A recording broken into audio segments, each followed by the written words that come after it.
What's up? What's up, you guys? Oh man, hold on. Oh, here we go. I'm trying to go live. Give me a second. How do I do this? Gosh darn it. Not reels. Oh my gosh. Hold on, you guys. Give me a second. There we go. All right, we got it. We got it. Everybody relax. It's going to be okay. There we go. Now we're going live. This is what happens when you try to do it all at one time. Here we are. And we're live. Happy Thursday. Okay, cool. What's up, guys? Matchmaker live. It's Thursday, which means you're close to drinking. If you're not already, unless you're not drinking, don't do that. But happy Matchmaker live. Today, I am so pumped. We have an old friend of mine on here who is like sextastic, amazing. Oh, here she is. Awesome. Okay, cool. She's going to come on in a little bit. I'm going to bring her on. She's my go-to gal for all the sexy time questions. I love it. Her name is Michal, and she's amazing. And she is so fabulous because until I met Michal, I really hadn't had somebody who kind of explained sex to me in a way that wasn't weird. It was cool. Like, it was actually like very interesting and sort of logical, and it made sense. And it wasn't like so he kind of taboo. And I love that. And since then, she's been doing so many amazing things, spreading the sex positivity like everywhere and around, not just with people, single people, but everywhere, single parents especially, which I love. So we're gonna bring her on in a bit. But first, I want you guys to know if you're in the right place. It's always super duper important to know if you're in the right place. I'm just going to bring this down just a little bit. Here's the reality, because tonight we're doing part two of let's talk about sex, baby. Let's talk about you and me. What we're talking about, though, is the nitty gritty part, right? So I gave you a little bit of teasers a couple weeks ago, kind of what to do, kind of the basics. But now we're talking about now what? So am I in the right place? What am I doing? What's all that good jazz? So if that is the case, then you've been dating someone for under 3 months and you're unsure if it's time for sex. Like, what do I do? This is usually the question that comes from the fellas, and that's fair. Or maybe your go-to moves in the sack, you're like, all right, like, I've got moves. I don't know if they're working. Like, I'm overthinking it. And maybe you're getting older. Maybe you're just like you don't have your mojo like you did before. So that's different. Or maybe you're just trying to better navigate this, right? Maybe you're not a smooth criminal. Maybe you just don't have any instincts. Maybe you really you have a friendship with somebody, you just not really know how to do it. Please, please, please. Any other questions you guys have about this, please let us know. We're not shy. We bring it on. We love it, especially the fellas. You are in a safe place here tonight. But anyway, so these are all really good indicators you're in the right place if you have any of these questions.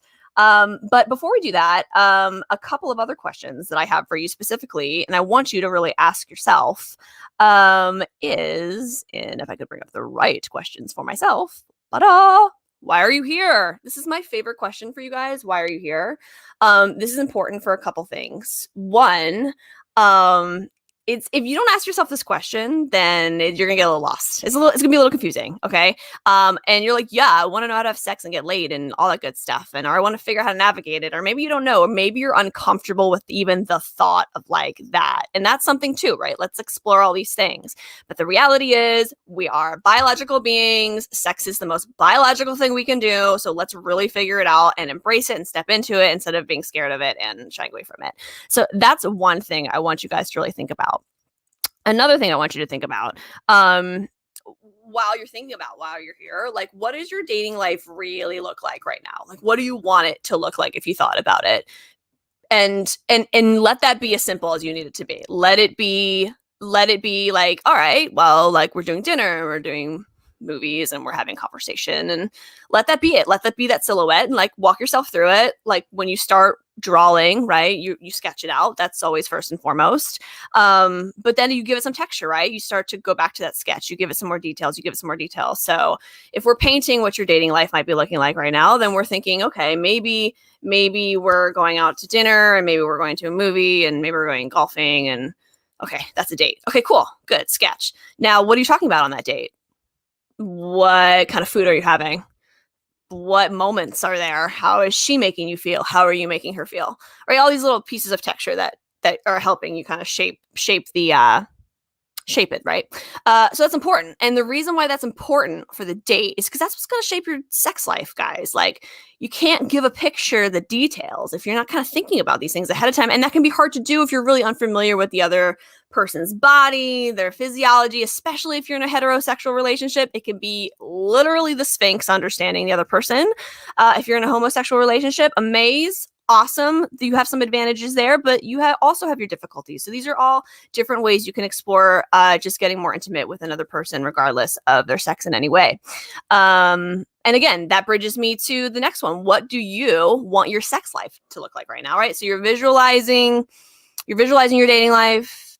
And let's be real with the sex life stuff, right? And I'm going to call you guys out on this. It's 2021. Like, there's a lot more education out there about like what a healthy sex life can look like, should look like. Like, and this is a little bit why I'm bringing Michal on here to kind of help explore like what kind of boundaries do we look at, what are realistic, and when to introduce them. Like, and it's difficult, right? The stories we see online, the porn, all this kind of stuff, it's very misleading. It's not real life. And so how do we bridge that gap between reality and our needs and fantasy and all these sorts of things, right? Because this media that goes around really, really does poison. It sets us up to fail, men and women. So we're here to kind of help stream that steady line so everyone's not so afraid of it and really kind of embrace it and how you can approach it and make it a healthy, literally sexy time for yourself. And again, I'm going to push you again. All right. So what, I mean, I guarantee you, I don't know anybody who thinks about their sex life probably in 5-10 years, but you should, because it matters, right? It matters to everyone at every time, every point in your life. It just does. So why are we not thinking about it, right? You have a life plan. Usually you have your finance plan, your house plan, 5-10 years, right? You have a fitness plan. So why is all of the rest of this to mystery? Why is your relationship, your marriage, your sex life, why is all of this left to the universe? Now, don't get me wrong, the universe can definitely help you, and that is for sure, but you have got to give it a little bit of a roadmap like everything else, right? And so that's what we're going to talk about it. So think about it. How old are you? Add 5-10 years.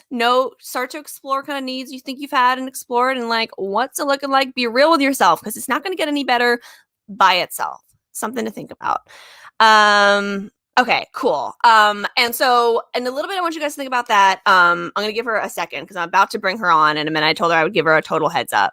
But I'm going to bring Michal on because I get really tired hearing myself talk. I know you guys really have questions for her.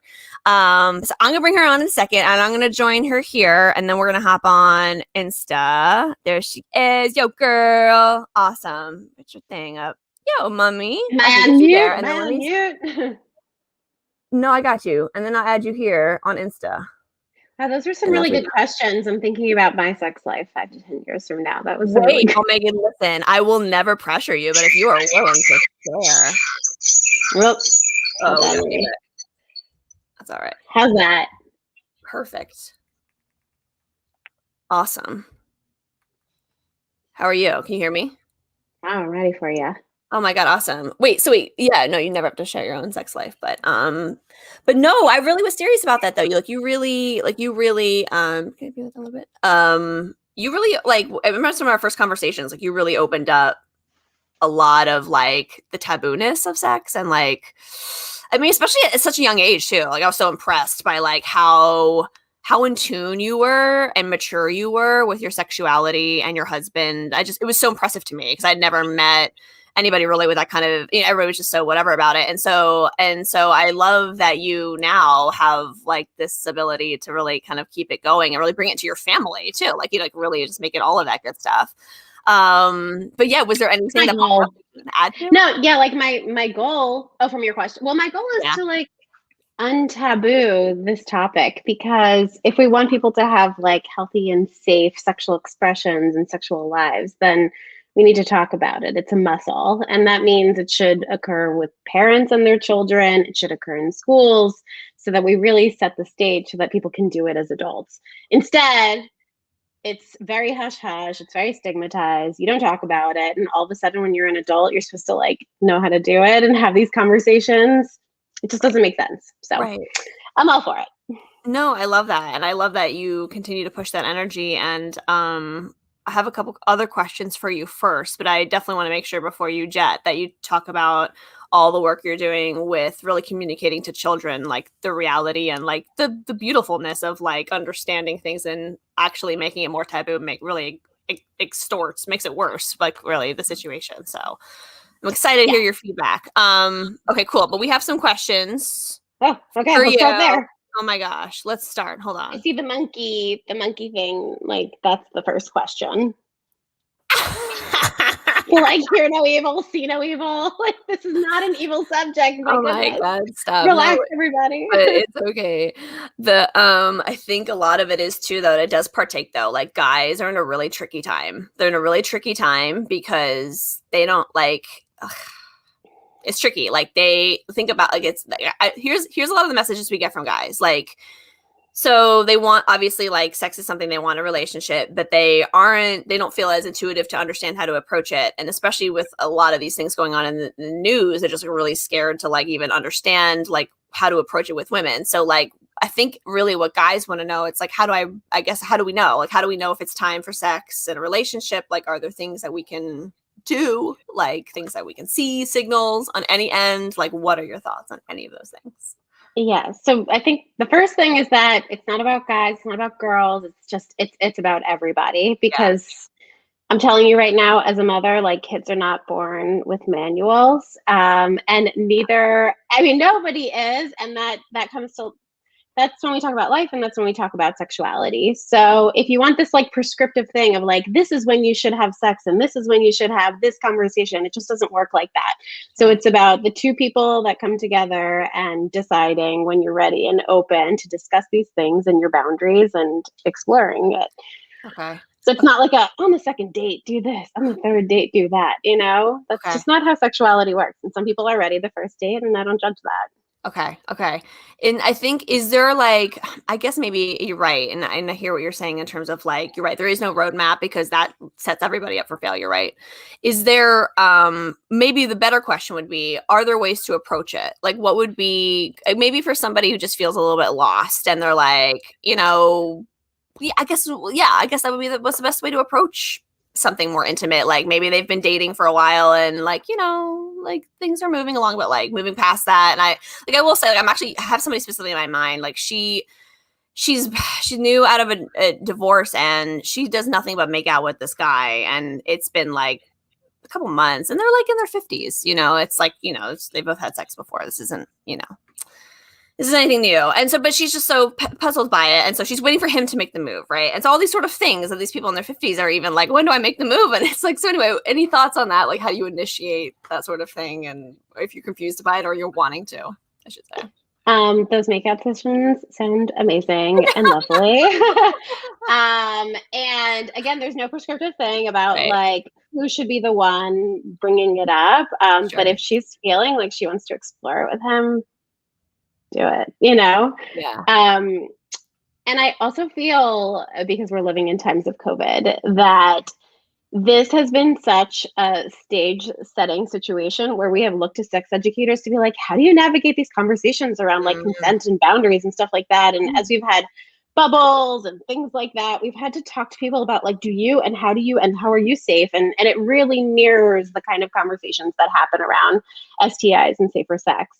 Right. So you're probably already doing it. You probably have already been having conversations about like what you're comfortable with and not comfortable with this whole entire time during COVID. So you got the skills, unless you've been living in a bubble in a basement. Yeah. Well, and I'll say too, like, I think specifically with the guys, like, I'll say there's a large quantity of women that really share this idea that men understand the right timing and that they'll bring these things up. But I say there's a lot of guys, like especially in their older years, like who are single dads and like, just like they just don't know when to bring up sensitive situation. And because we are a society that still kind of leans on the masculine energy to court and like the female energy just to like be courted, it's sort of like, oh, he's supposed to make the move, he's supposed to know, and they're really just like yeah, and I'm getting a lot of that, and they're just like, what do I look for? Like, what kind of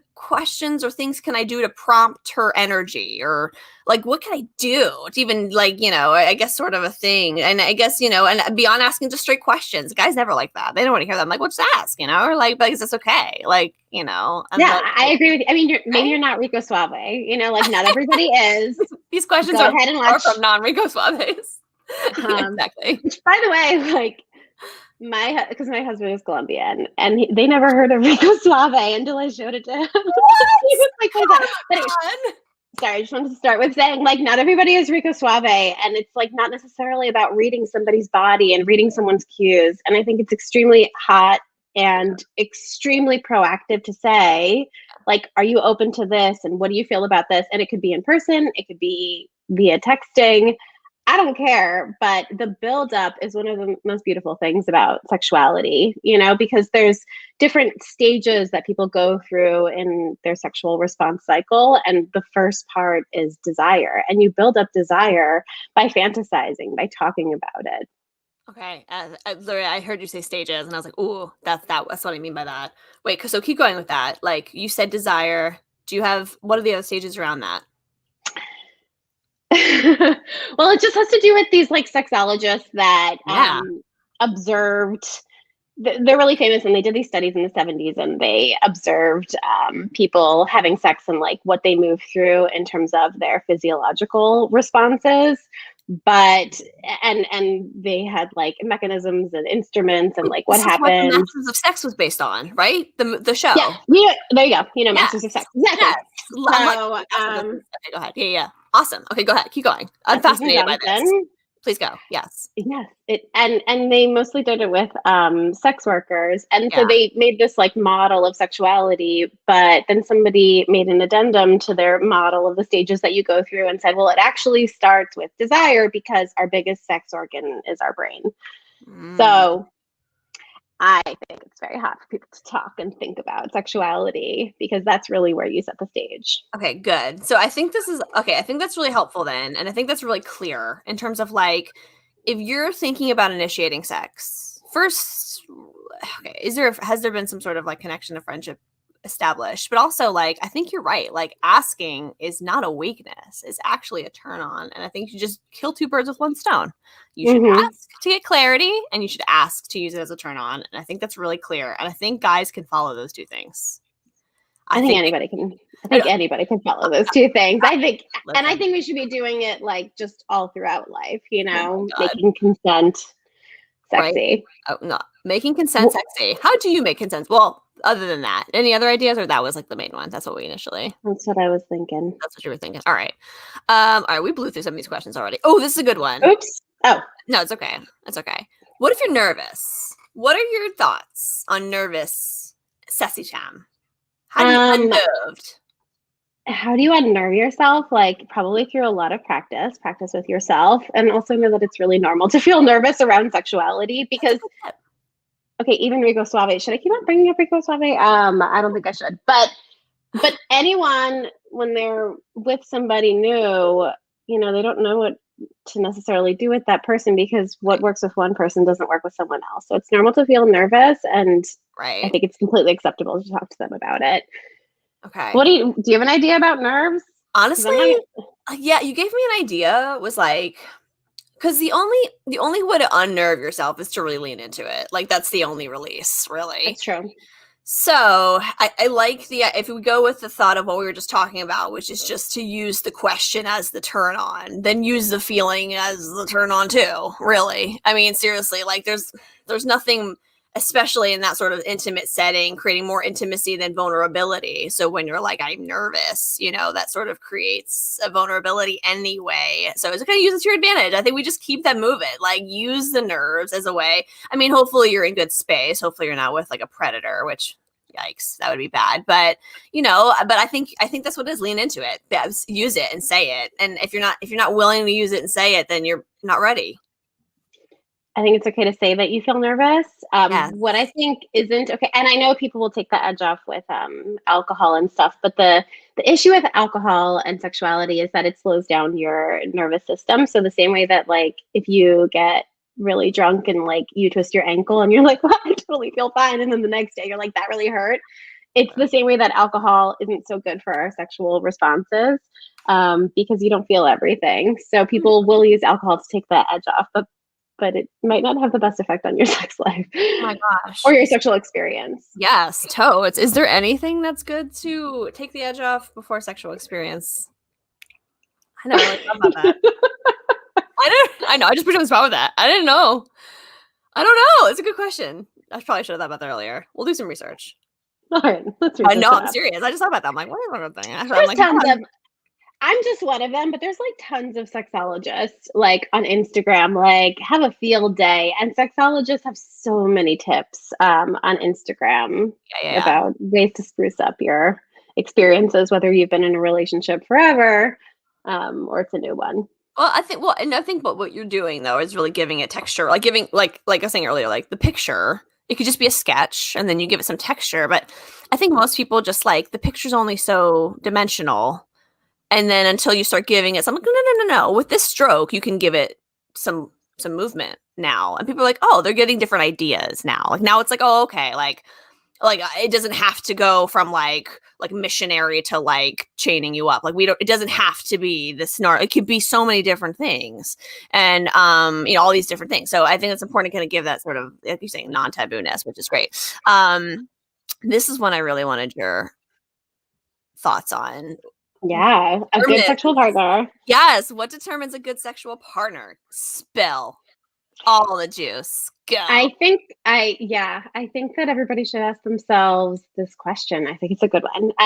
But I would say somebody who is body positive and sex positive. And sex positivity means liking and owning your own sexuality and having autonomy over it. And if you are able to do that, you can interact with someone who is also sex positive as well. Okay.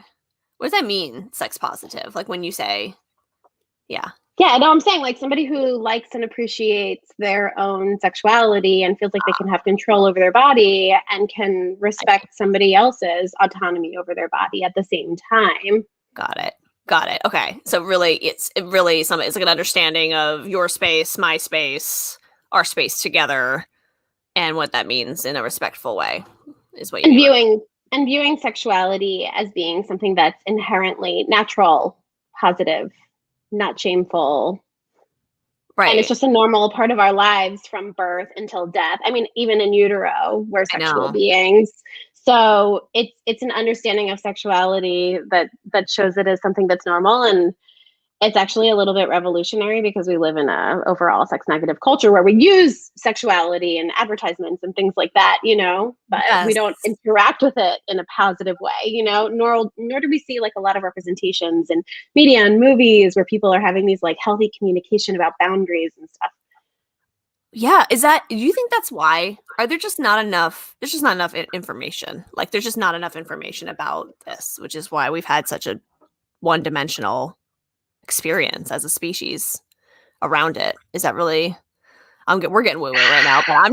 No, I think there is information. I think there is information. Okay. I think it's about like attitudes and values. Ooh. Okay. I feel you. Okay, wait. So that kind of information's there. You could Google. I know. Well, that kind of goes into the next one, and I'm so sorry. You have to tell me if this is the one you told me not to put up or not. I can't remember, but this one was sort of like, I guess when it comes down to like, if you're doing all the things you need to be doing to like get yourself in tune with someone, like saying you're doing all the things, like, do you think sexual chemistry, your chemistry with somebody, if everybody's doing the right things, like say couple A and then couple B, and then they switch partners and everyone's doing the same things, like could one couple have a stronger chemistry than the other purely based on biology? Is it like something that's really strongly predisposition? Or do you really feel like if everybody does the things they're supposed to do, you can be satisfied in your life no matter what? What is your thoughts?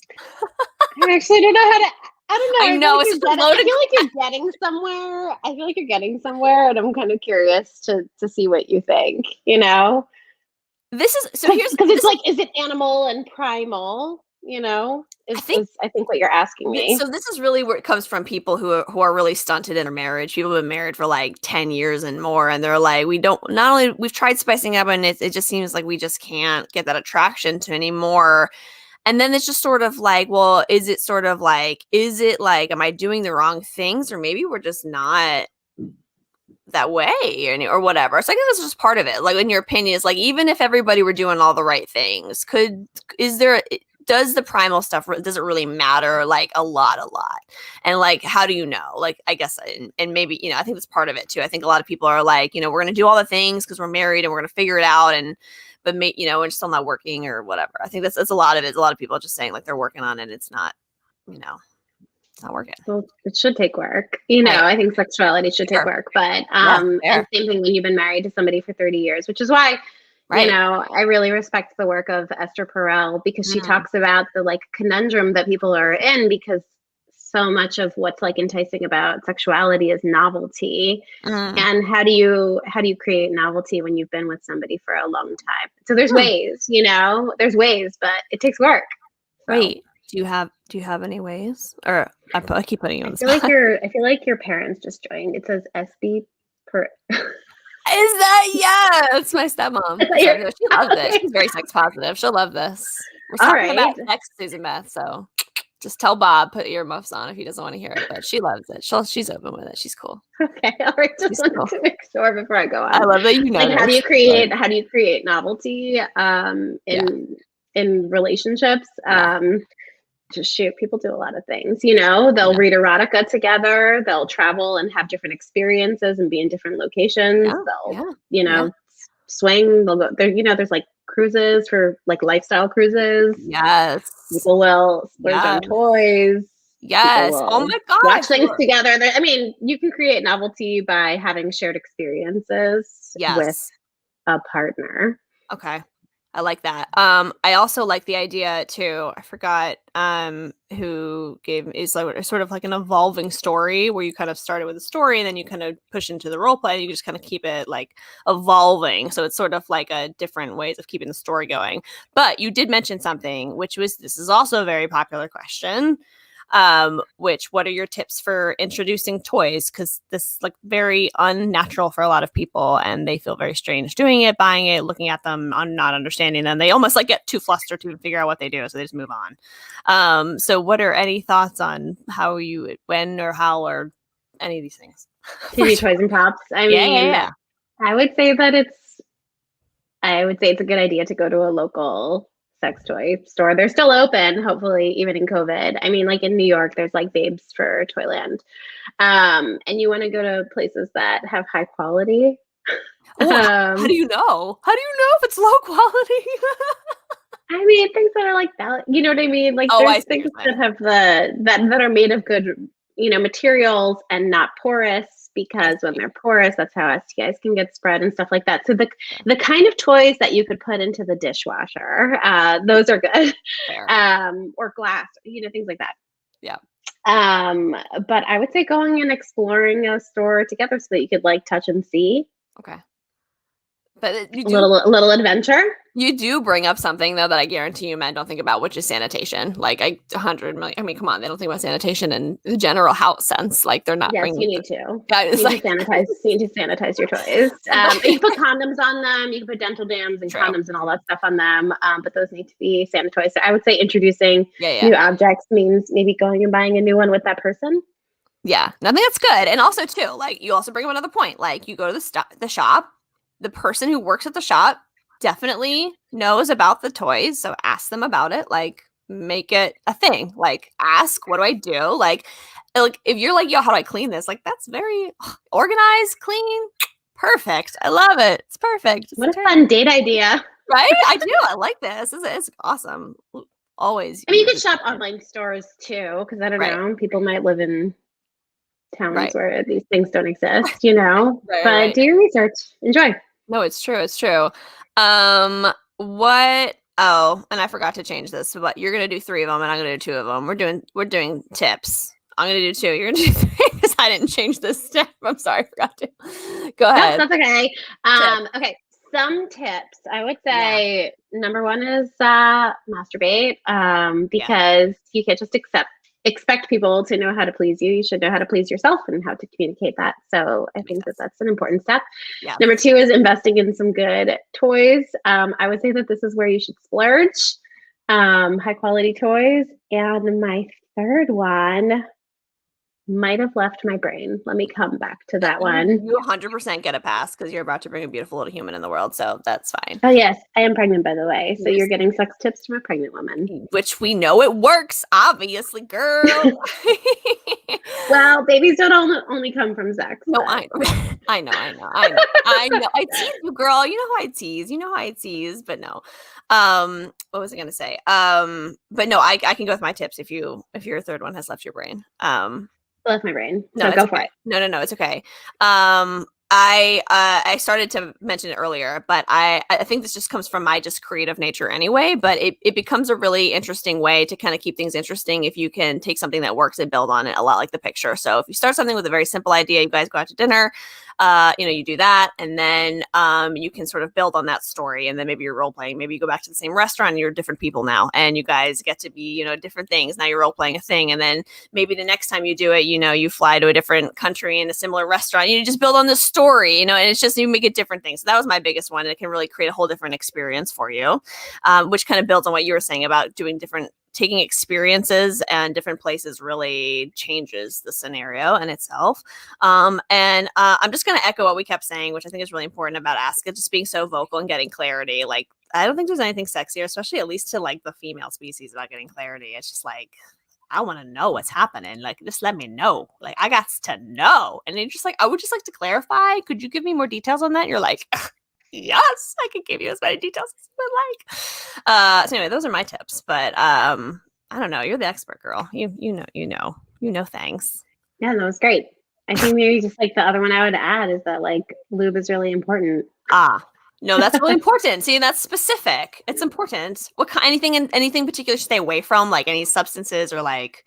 Yeah, you want to do water-based and silicone-based lubricants, especially if you are using toys. Although silicone-based, you have to be careful with toys. Okay. But if we're talking about using condoms and dental dams, then you want to be using water and silicone-based. Okay. And no oils. Obviously. Right. Because those break down latex. It's important. I honestly, and I know you say the word obviously, but guys just like don't think about that stuff. They do not think that putting like some sort of oil in like any sort of their holes like will like create some sort of thing. Like they just don't think about it. Like this is not something they do. So it is important that you say, and it's helpful. Like, so you don't make a really fun, intimate experience go sour when it could have been avoided by simple decisions like that, right? So sex educators are so important. Yes. Find them on Instagram. There's so many of us. I'm a sex positive mama, but like there's just so many people who give you all the fun facts and tips and what to buy and all the tricks. Yeah, I want you to talk about sex positive mama. Talk about it all. What are you doing? What do you all of it? Just let's talk about it. That's awesome. Okay, so that is actually not about adult sexuality. Yeah. My goal is to empower parents to be the sex educators that they never had from their own parents. Yeah. So my focus is people who have really young kids, 0 to 5, and doing things like having the right books in your home that show bodies, that show sexuality as something normal, and using anatomically correct terms. I use, words like vulva and penis in my home with my child. And I untaboo it so that I can set the stage for that's what it is. My child and future child to have a healthy sexual life, because you need words so that you can communicate, and you need to have an understanding of your sexuality and your body as being your own. Right. Yeah. No, you're right. It's that's what it is. So we have to untaboo it somewhere. I love that. Where you are, what's your Insta? So everybody can find you. You're at Sex Positive Mama, right? Mm-hmm. Okay, perfect. Positive Mama. I love it. Cool. So this is awesome for all the single parents. I think that's part of it too, especially when they find somebody. Anyone who's a parent. Anybody. So helpful. Anybody. I love it. Yeah, look at all these peeps joining. What's up, guys? Hey, what's up?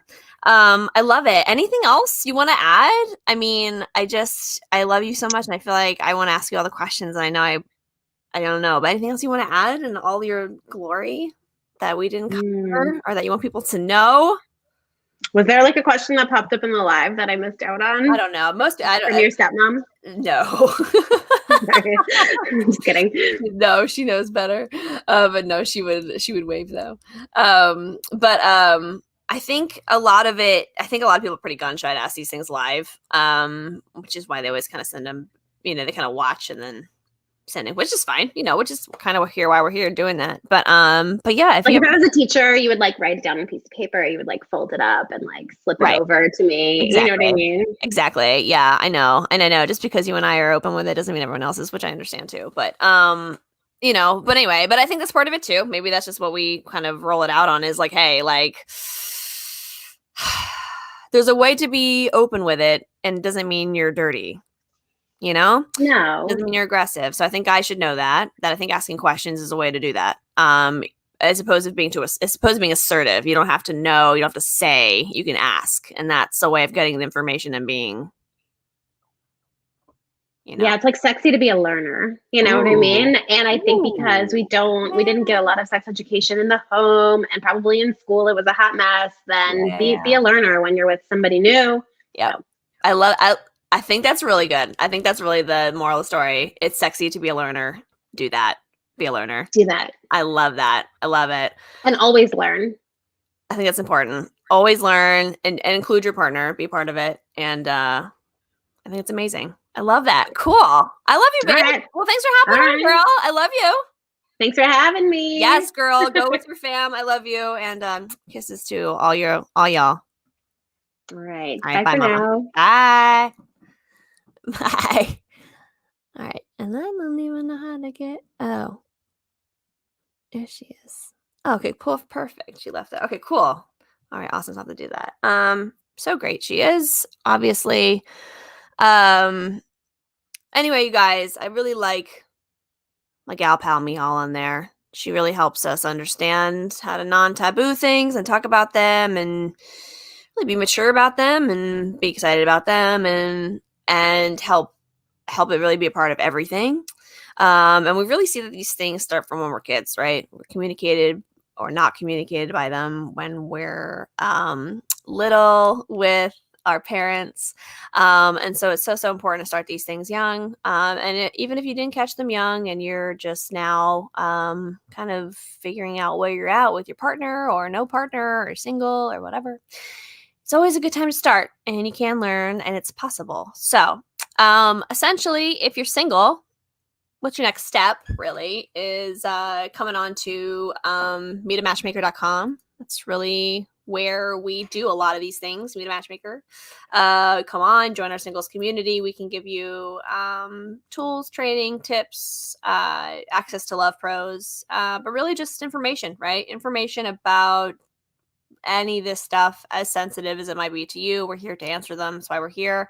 Not scared to ask the hard questions. We do it tastefully, we do it respectfully, but we're here for you. But you got to ask them. So we'll continue to ask you. What do you want to know? Message us, email us, whatever. But the strongest thing you can do is join us at meetamatchmaker.com. And please join, please join Michal in her community over at Sex Positive Mama. Or if you're single and you're looking for matchmaking, you can follow her over at Matched by Michal. I will connect all the things for you guys for her as well. She works for 3 Day Rule, my favorite matchmaking company, as you guys know. So anyway, go there. You guys are awesome. I am going to go eat some dinner because all the sex talk has got me hungry for dinner. And if you guys don't have any questions, just again, send them over. And we'll chat probably around the same time next week, but probably a little later. But anyway, all right, you guys, have a great weekend. See ya.